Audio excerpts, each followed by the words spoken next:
God damn, Jimmy. This some serious gourmet shit. Me and Vincent would have been satisfied with some freeze-dried Taster's Choice, right?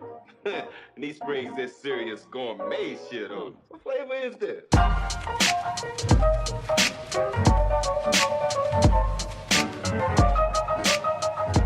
What's up, everybody? Welcome to episode 4 of Tomorrow's Fights. We're going to be previewing UFC 216 tonight, which is going to be happening on Saturday in Las Vegas, I believe. Welcome to the program, Matt Smith. How you doing, buddy? Well, pretty good. We're doing this again. Yep, had a little bit of technical difficulties with our first time. Second time's a charm. I'm your host, Matthew Catalano. In case you guys are listening for the first time, go ahead and subscribe below to get all our updates. We do all previews for the major pay-per-views, and then we're going to sprinkle in some standalone shows in between that. So you can get everything from the YouTube page. We're on SoundCloud too if you want audio only, or direct download from our website if you don't want to use data on the subway or something. All right, without further ado, what's your excitement level for this card, Matt? How you feeling? Jazzed? It's not bad. It's not bad. I need a 1 to 10 from you. I'm going to give it a 5, dude. I'm feeling that. I mean, the main card is kind of oddly placed, but there's some fun prelim fights. So, well, we'll get to it, but I think with the main card, it's kind of clear-cut who we think's probably going to win. So. But it's just like, I just don't understand. I still don't understand. There's a lot we don't understand with this card. The placement of one of the fights, the placement of Mighty Mouse not headlining. I mean, I've got some problems with that. But I don't know. Like, is this a $60 pay-per-view card to you? To be honest with you, I'm surprised it's not on Fox Sports 1. Yeah, I mean, there's some good fights on this card, but I can tell you right now it's not going to do well on pay-per-view. No. Like, ballpark, 200,000. 200,000. 220. I would see that. It's crazy, man. But, all right, well, why don't we do something a little bit different this time since the card kind of has some funky fight placement. Let's just rush through the prelims with a whether you care or not and a pick, and then once we get to the main card, we'll break down those fights. All right? Okay. Mine's going to be simple. I don't care about the prelims. So you can go, dude. All right, well, I don't care about the first one either. So, Matt Chanel versus Marco Beltran. Do you care? No. Nope, me neither. Both of these guys are coming off 2 losses. I mean, this is totally a pink slip fight. Losers probably going to be sent packing. They're flyweights. I think they're off the Ultimate Fighter. At least one of them is. Yeah, everybody's going to be up getting their beer and their pretzels at this time. Nobody's going to be in the stands. Then we go to middleweight. Talis Leites versus Brad Tavares. Do you care? No. I care a little bit just because Talis Leites is a black belt, but I don't think this is going to go to the ground. I'm sure Brad Tavares is going to put on a boring kickboxing match for us and decision Talis Leites to death. So I'll go with Tavares. Moving along, flyweight division, John Moraga, Magomed Bibliatov. Do you care? It's a big NO. I care only because if Magomed Bibliatov becomes something real, that'll be interesting for the flyweight division because Demetrious Johnson has just cleared it out at this point. I mean, there is no one else for him to fight. And this guy's 14-0. He's only had 1 fight in the UFC, but John Moraga, former title defender, that'll be his first real test. So let's see if he passes that. That's what I'll be watching for. All right, but on the headlining part of the UFC Fight Pass, heavyweights, the big boys, the fatties, Walt Harris versus Mark the Hand of God Beer. Do you care?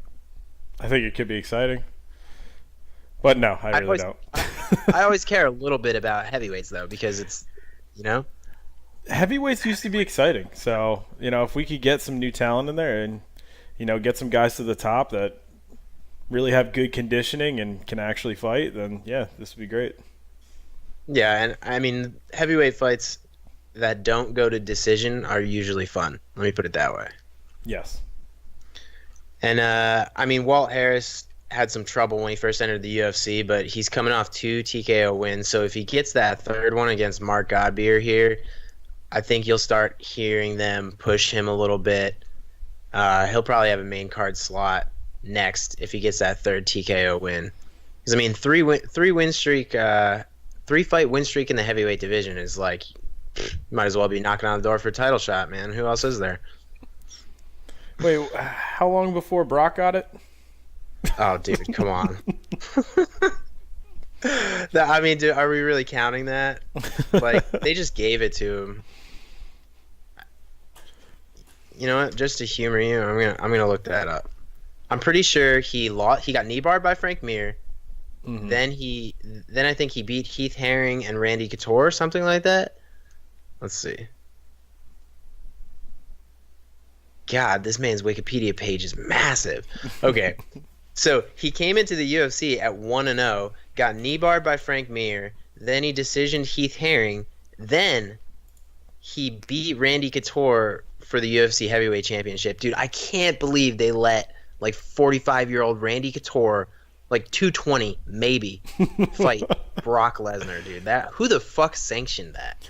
Dude, the fact of the matter is, how did Randy get the fucking belt in the first place? That's how shitty the fucking weight class was, dude. A man that has no business being in that weight class went up there and took the belt. That's pretty amazing. Crazy. Tim fucking Sylvia, man. Oh my god, he was like the most awkward man to watch boxing. I don't know if it was his height or whatever, but it was just awkward as hell to watch him. He never looked in shape ever, you know. He didn't look like technical either. I don't know. He just was fucking big. You remember when he left the UFC to go fight Fedor? How'd that go for him? Okay, just to answer your question, though, Brock Lesnar got a title shot after losing to Frank Mir, beating Heath Herring. He got a title shot against Randy Couture, beat him. Yeah. Anyways, okay. Let's keep 216. moving. Preliminary card airs on FXX, not FX, not Fox Sports 1. Wait. I think it's changed because I'm seeing FX on here. Dude, no way. Wikipedia don't lie, son. Bro, I'm just saying, UFC, hopefully they got this right. You're on the UFC's website? I'm on the UFC's website, and it says FX now. Well, if you miss this prelim card, I don't think it's a big deal. That's not true. I mean, there are a couple good fights on here. Okay, so Pearl Gonzalez versus Poliana Botello. Do you care? I enjoy watching the female fighters, so I don't have an opinion on it, though. This a care? Huh? I will. I really enjoy watching the female fighters. I do too, but I don't particularly care about these two. All right. I got no opinion either way. Do you have a pick? No, I don't. That's what I said. I got no opinion. Okay, fine. All right, but then at lightweight, this is going to be interesting. This is where it starts getting good. Lando Groovy Venata coming in against Bobby Green. Bobby Green, dude, he has not fought in a while. Man, he was on a great win streak, and then he just hit fucking 3 roadblocks in a row. Edson Barbosa, Dustin Poirier, Rashid Magomedov. He's just, let's see, last time he fought in April. All right, that was pretty recent. Bobby Green, kind of a counter striker. I think he's going to get pieced up against Lando Venata here. Lando actually debuted against Tony Ferguson, who's headlining, and he looked pretty good until he got Darce choked. So I'm going to go with Lando here. You care about this fight? Not too much. Fair enough. All right. I'm not even going to voice an opinion on who I think is going to win. Nick Lentz versus Will Brooks. Will Brooks was the former lightweight Bellator champion and took the belt from Michael Chandler, beat him twice. Pretty crazy. Had a lot of hype coming in the UFC at 19-1, then lost 2 in a row, KO'd by Alex Oliveira, the other cowboy, and then standing rear naked choked by Charles Oliveira. That was a bad loss for him. And he's taking on Nick Lentz, who's essentially a journeyman at featherweight and lightweight, moving back to lightweight. I guess he's getting older, didn't like cutting the weight. Do you care about this one? Not too much, to be honest with you. I told you, man, these prelims, this whole card, until you get to the main card, even that is a little... Not doing it for you? No, it's not. I do want to see what Will Brooks does here because there's a lot of pressure on him to win. Coming in on he beat Ross Pearson in a decision, but then having 2 straight losses, and everybody thought he was gonna like run right up to the title. Dude, that just doesn't happen in the lightweight division. There's too many fighters. There's too many good fighters. I mean, you just can't. You can't come in to the lightweight division and just steamroll people. I mean, the fact that Tony Ferguson has a 9-fight win streak in the lightweight division, fucking just give that dude a title, dude. Fuck it. Don't even make it fight. Just give it to him. Like it's just insane. So well, there is one man that dismantled that division. Pretty easily too. Came up a weight class, my boy Connor. Yeah, well, he dismantled 145, but he's only had 1 fight at 155.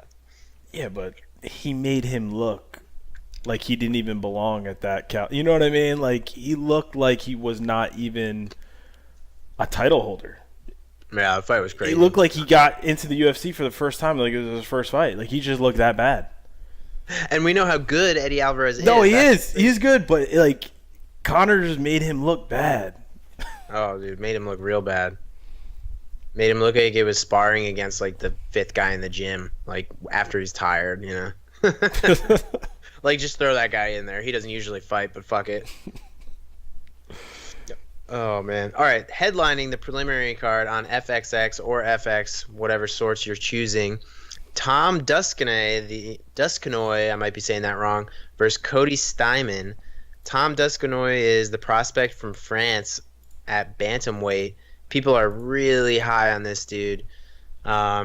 He came in and he fought, who was that wrestler? Patrick Williams. Okay.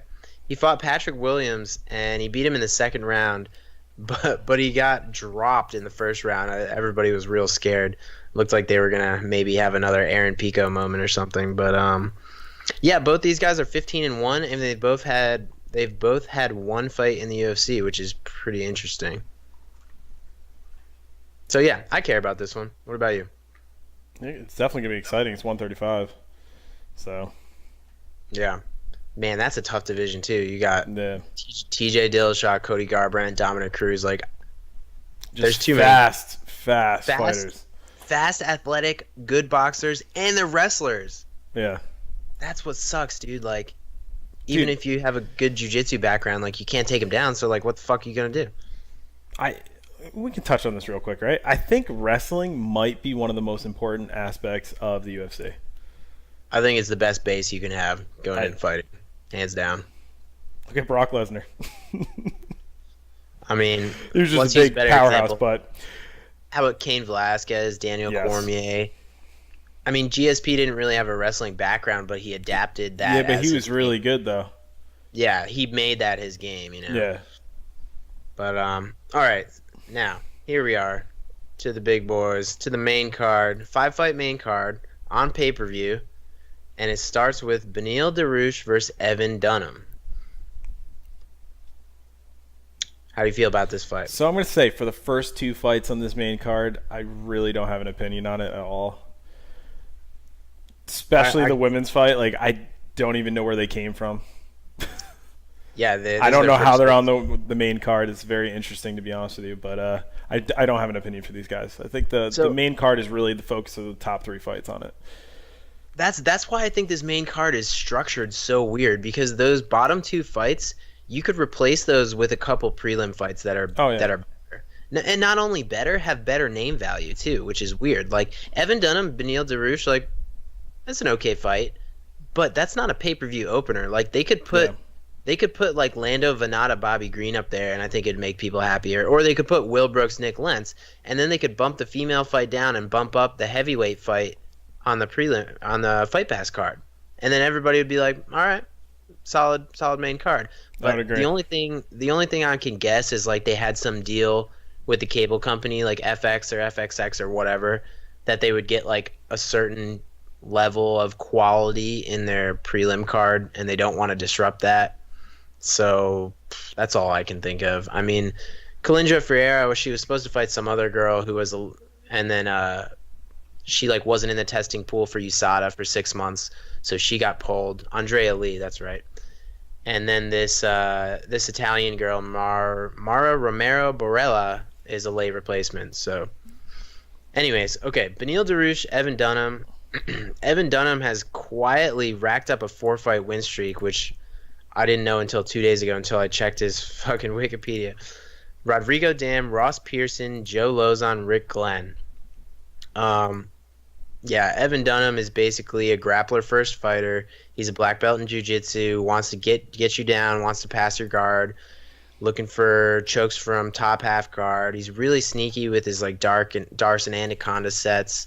You saw that in the Rick Glenn fight. He's got a pretty basic stand-up game. He's just like a veteran at this point, but definitely a grappler-first fighter. Beneil Dariush, he was coming in as a big prospect. He's 28 years old. He's a legit black belt under Bruno Palista and Romulo Barral.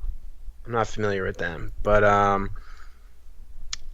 yeah, he came into the UFC undefeated, 7-0. He had a slip up with Ramsey Nijem. He got TKO'd, but it was really kind of a fluke exchange.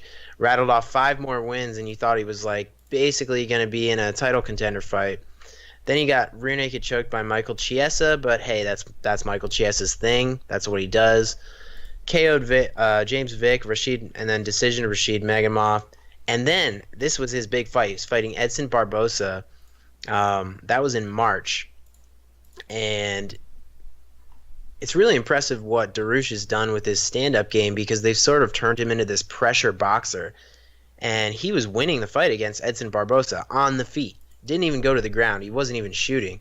And then some exchange, I think maybe he shot or he just caught it, but he got flying knee knockout. It was brutal.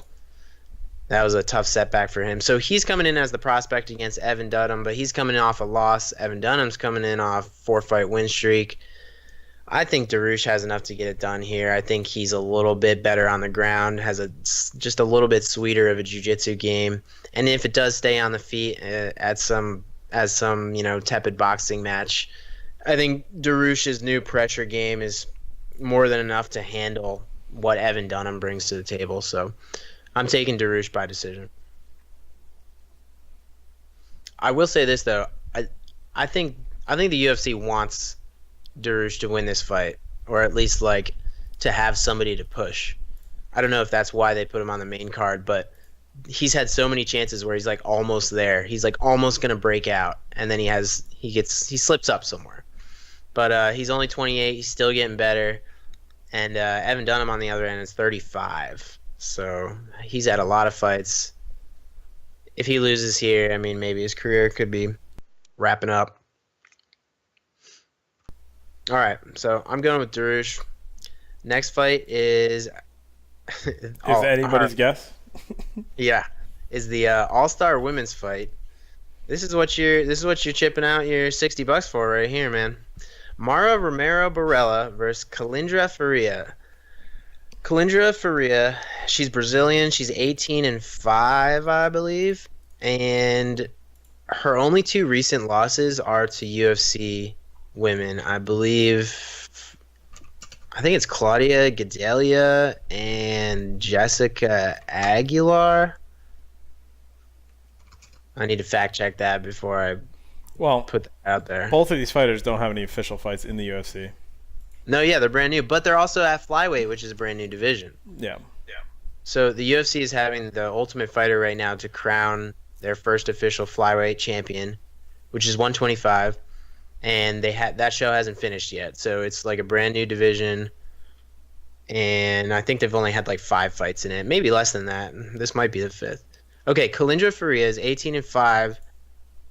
The only 2 girls she's lost to recently are Karolina Kowalkiewicz, who we know is very talented, and Jessica Aguilar, who's a veteran. Both girls are in the UFC, so she looks like a submission grappler. This could be a fun fight. She's avenged some of her losses. That's always good. Another one of her losses is Claudia Gadelha. Nothing wrong with that. I imagine there might be a little bit of hype behind this girl that hasn't caught our attention. But she was scheduled on this card. Mara Romero Barella is the late replacement, so you got to think Kalindra Faria is a big favorite here. But as to why they're on the main card, it's a little puzzling. I really don't know. Maybe they're trying to push the new women's flyweight division. It's a good possibility. Okay, Kalindra Faria is minus 200. Sure. All right, you got to pick? I'm taking Faria. I'm taking the Brazilian. I'm going to say Faria, too. Yeah. All right, here we go. The heavyweights. The real heavyweight fight. Kind of a weird fight. Not sure why they gave Fabricio Verdum Derek Lewis. But they're both coming off losses, so yeah, I dig it. Why don't you take I'm definitely digging this fight. What do you think about this fight? I don't think it's really that good of a matchup. I especially think that, like, Lewis is, I don't know, his cardio is not that good or anything like that. So I just don't see this going in his favor in any aspect of the fight at all, to be honest. What about swinging and banging, man? Yeah, but it'd have to be early on, and he'd have to get lucky. I think what we're doing at this point is too disciplined. He's been around a long time. He's actually looking pretty decent. So I just don't see it ever going in Lewis's favor. I could be wrong. All it takes is one punch, but I definitely give Werdum on this one. Does this fight go to the ground? If it does, Lewis is done. But does it? Do you think it goes there? I think Werdum would like it to. I don't know if it does, though. We'll have to see. And is Werdum going to finish him? Or do you think it's going to be a decision? No, I think it goes to decision. Yeah, that's kind of the picture I have in my head with this playing out. Like, Derek Lewis, I mean, his game is brawling. He hits hard and it's effective and he knocks people out. I mean, he's not tight or technical, but he's getting the job done in the UFC, but he has his limits, and we saw that against Mark Hunt in his last fight, and God, that was an awful fight. Mm-hmm. I mean, I was watching that with friends who, like, are not fans of the UFC, and they were like, what the fuck is this? And I was pretty embarrassed, dude. I didn't even try to defend it. I was just like, yeah, I don't know. Maybe they're tired. Whatever. Maybe they're sick. But yeah, Verdum's his striking has come such a long way. It's pretty crazy. He used to have nothing on the feet, and now he's developed into this, like, pretty good rangy Muay Thai guy. He's got good knees, good leg kicks, and he's really good in the clinch. He's got some sneaky elbows. He still just really doesn't have good takedowns. Like, he's never been a guy that forces it to the ground. Yeah. So that's why I don't think we'll see this go to the ground. But I think Verdum has a good enough stand-up game to win 3 rounds or 2 out of 3. I think Derek Lewis will get a little bit tired, and we'll just see maybe a fairly dominant Fabricio Verdum 30-27. I agree. All right, moving along to the first championship fight of the night. Demetrious Johnson taking on Ray Borg, not the headliner. How do you feel about that? I think that's really fucked up, but there are reasons for it. Yeah, I mean, Mighty Mouse was on Ariel Helwani's MMA Hour, and he was asked about it. Dude's a consummate professional. He didn't say shit. He was just like, yeah, I'm fine with it. I'm just glad I'm getting to fight again. So, you know. I think drama sells in this day and age, and that's why he's not the headliner. Yeah, that could have something to do with it. But if you want to hear our in-depth breakdown on this, check out episode 3. We went through that on UFC 215 because we released the podcast the day before that fight got canceled. So I'll just be brief with this one. I'm never picking against Demetrious Johnson in the 125-pound division against another 125er. That includes Ray Borg. And I will say this, though. Mighty Mouse's last few fights, I wasn't as excited for. They were kind of predictable, just how he would win those. And at least Ray Borg he's so damn fast, man. It's crazy. And he's got pretty interesting striking. So I don't think he's going to win, but I would like to see him try. So I'm interested in that fight. But I'm picking Mighty Mouse by decision. Yeah, you can't You can't go against Mighty Mouse. He's a complete dominant figure in that division. I don't think anybody's at the caliber that he's at. You know, even a lot of his most recent wins had performance of the night. So, dude, he kills it, man. At 125, ain't nobody at his level. Oh, and it should be mentioned that this is going to be his record-breaking performance, too, if he wins. Yeah, what we say it was, like 11th? This will be his 11th? Yeah. Right. So if Demetrious Johnson defends his belt successfully against Ray Borg here, it will be his 11th title defense, thus breaking the record of Anderson Silva, which is a big deal. That's a big deal. I mean, what did we say last time? Like, Joe Rogan's going to give him the mic and say congratulations and then get off the stage because you got somebody else coming, right?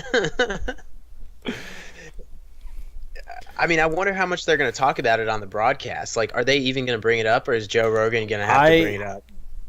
Knowing Joe Rogan, come on now. You watch his podcast, right?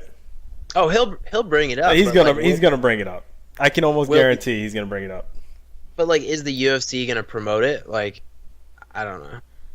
What do you mean? I'm just surprised we're not hearing more about it. Like, well, I don't know. To be honest, I haven't watched his program in a little bit, but I'm sure he's already talked about it. And if he hasn't, I think he'll put a quick little jab in there somewhere on the pay-per-view when they're talking, they're sitting around. You know what I mean? I think it'll be brought up. It won't go in depth. That won't be allowed, but I'm sure it'll be brought up. Yeah. I mean, I think the broadcast crew is DC, John Anik, and Joe Rogan, which I'm okay with that. So Joe will definitely bring it up. But moving right along, he definitely speaks his mind. Yeah, he does. I like that about him, though. Yeah. Sometimes he just says some crazy ass shit. Okay, moving along to the headliner, Tony Ferguson versus Kevin Lee for the interim UFC lightweight title. So let me ask you this.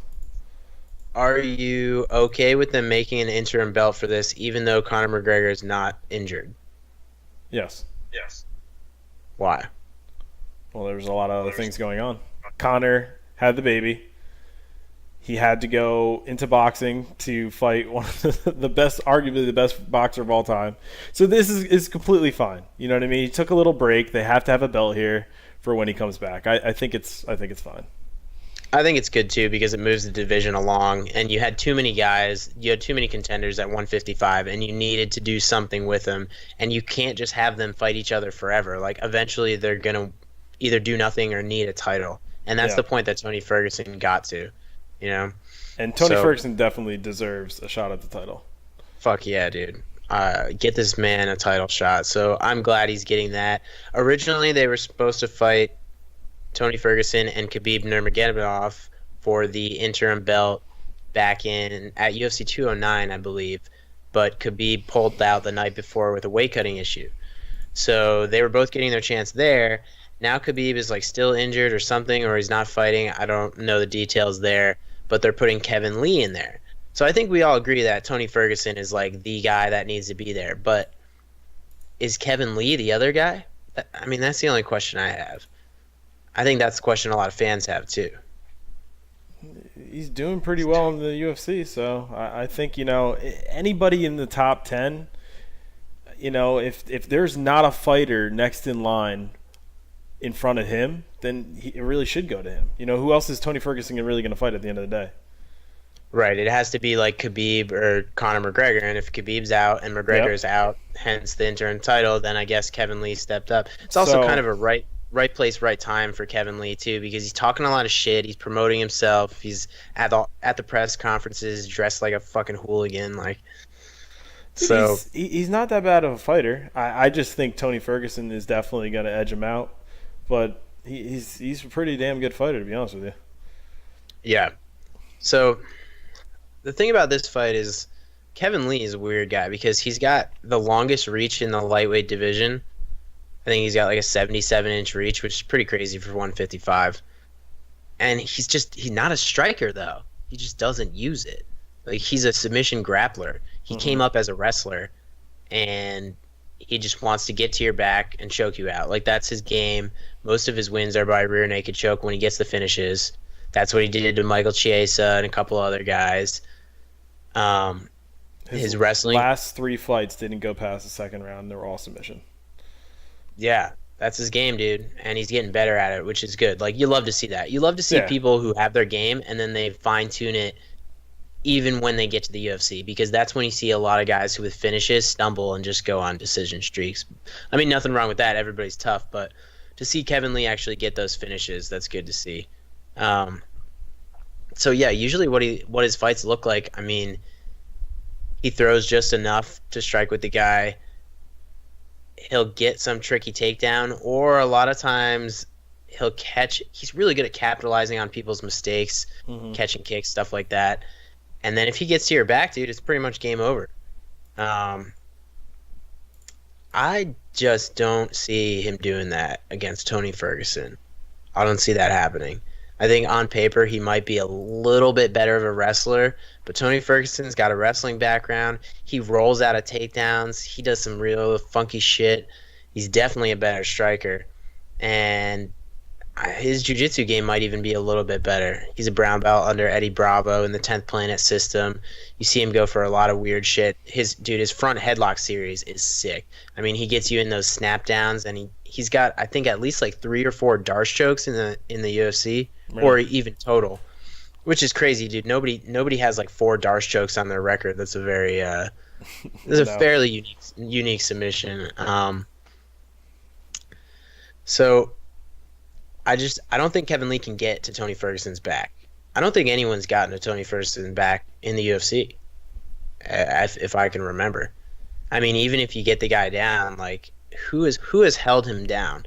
That's why I was so damn excited to see the Khabib fight. I'm still pissed that didn't happen, but eventually it will. Yeah, probably. So that's going to be the question here. Like, this fight is going to be, while I'm watching it, I'm going to be thinking, can Kevin Lee get this to the ground, and can he get a dominant position? Because if he can't do that, then he can't win rounds, he can't generate offense, and he's going to lose the fight. And he might lose it on the feet if he can't get it to the ground. So I'm taking Tony Ferguson. I think he's going to finish him. Really? I think he's going to finish him in the 4th round, like after Kevin Lee starts getting tired. But like what, strikes or submission? Strikes. Dude, think about... Yeah. See, I'm really hesitant to pick guys in title fights that have never gone 5 rounds. I don't like doing that. Yeah. It's like you gotta prove it to me, you know. But in this example, Tony Ferguson is basically better everywhere than Kevin Lee is, except maybe like wrestling on paper or something like that. But yeah, so I think you could see Kevin Lee maybe starting to desperately shoot for takedowns, getting pieced up on the feet. Rounds 3 and 4, he's starting to get really tired. Never been to a round 4. Starts getting desperate. Starts getting hurt, and then maybe we see a late finish by Tony Ferguson, just piling on offense, knees, elbows, clinch work, everything. And so I like Tony Ferguson to win the interim lightweight championship, and then Joe Rogan hands him the mic. What does he have to do to get that Conor McGregor I know fight? We talked about this last time, but he's got to sell it. He's got to talk shit.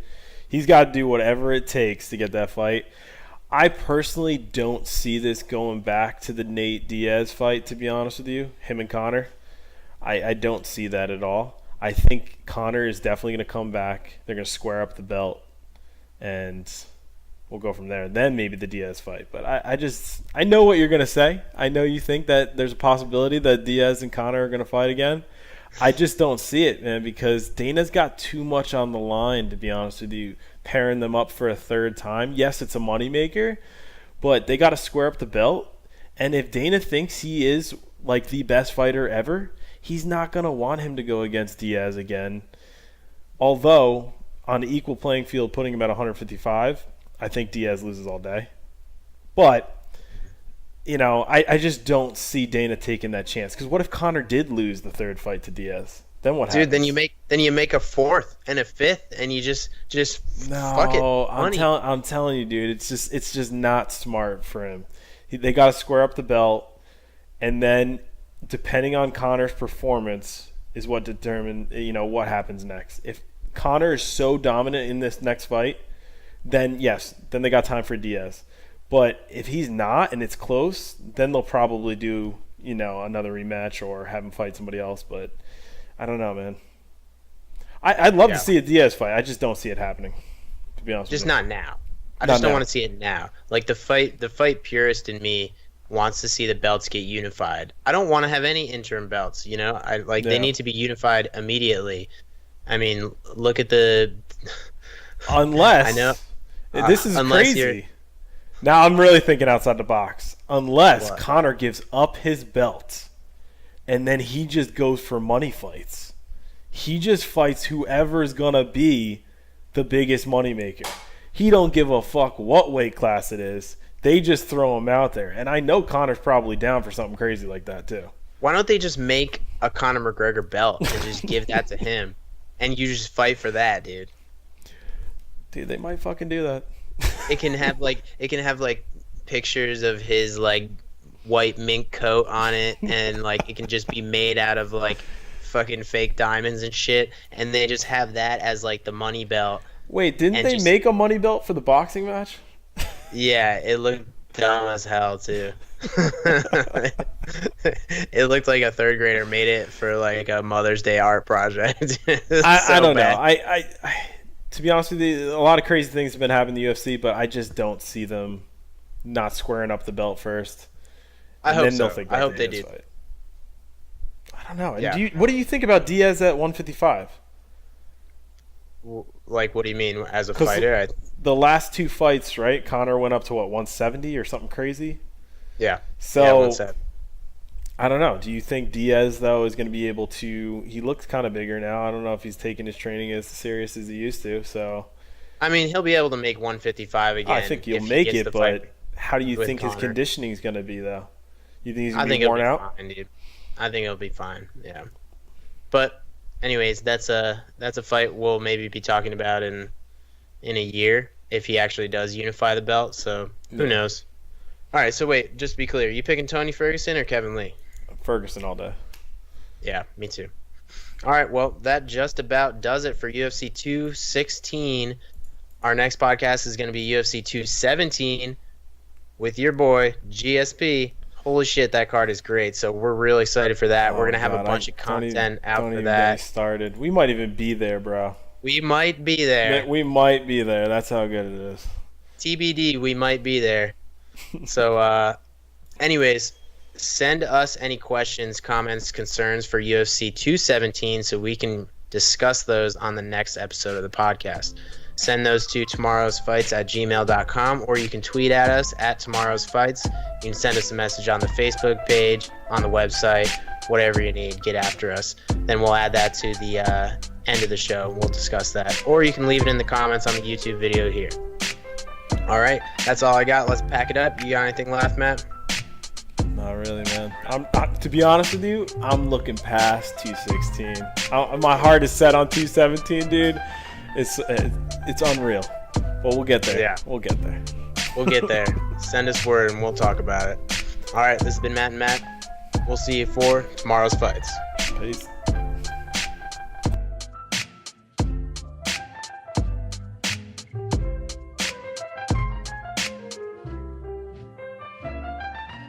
I don't need you to tell me how fucking good my coffee is, okay? I'm the one who buys it. I know how good it is.